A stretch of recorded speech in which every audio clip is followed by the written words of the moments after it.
നമസ്കാരം.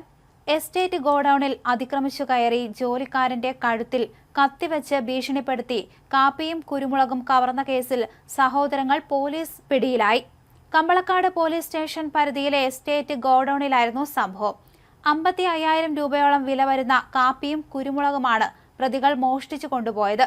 കോഴിക്കോട് പൂനൂർ കുറുപ്പിൻകണ്ടി പാലം തലയ്ക്കൽ വീട്ടിൽ അബ്ദുൾ റിഷാദ്, നിസാർ എന്നിവരെയാണ് വയനാട് ജില്ലാ പോലീസ് മേധാവിയുടെ കീഴിലുള്ള പ്രത്യേക അന്വേഷണ സംഘം പിടികൂടിയത്. ഒളിവിൽ കഴിയവെയാണ് പ്രതികൾ പിടിയിലായത്. കവർച്ച നടന്ന് 3-ാം ദിവസം പ്രതികളെ പിടികൂടാൻ പോലീസിനായി. ചൊവ്വാഴ്ച പുലർച്ചെയാണ് പ്രതികളെ പോലീസ് വലയിലാക്കിയത്. മോഷണം നടത്തിയ ശേഷം കുന്നമംഗലം പെരിങ്ങളത്ത് വാടക വീട്ടിൽ ഒളിവിൽ കഴിയുകയായിരുന്നു. പ്രതികളെ പോലീസ് വീട് വളഞ്ഞ് സാഹസികമായി പിടികൂടുകയായിരുന്നു. അന്വേഷണത്തിന്റെ ഭാഗമായി 250ഓളം CCTV ദൃശ്യങ്ങൾ പരിശോധിക്കുകയും സൈബർ സെല്ലിന്റെ സഹായവും പോലീസ് തേടിയിരുന്നു. തുടർന്നാണ് പ്രതികൾ വാടക വീട്ടിൽ ഒളിവിൽ കഴിയുന്നതടക്കം കണ്ടെത്തിയത്. പിടിയിലായവരിൽ നിസാർ നിരവധി കേസുകളിൽ പ്രതിയാണെന്ന് പോലീസ് അറിയിച്ചു. ഇക്കഴിഞ്ഞ 15-നാണ് കേസിനാസ്പദമായ സംഭവമുണ്ടായത്. രാത്രിയോടെ കമ്പളക്കാട് ചുണ്ടക്കര പൂളക്കൊല്ലി എന്ന സ്ഥലത്തുള്ള എസ്റ്റേറ്റ് ഗോഡൌണിൽ എത്തിയ പ്രതികൾ കവർച്ച നടത്തുകയായിരുന്നു.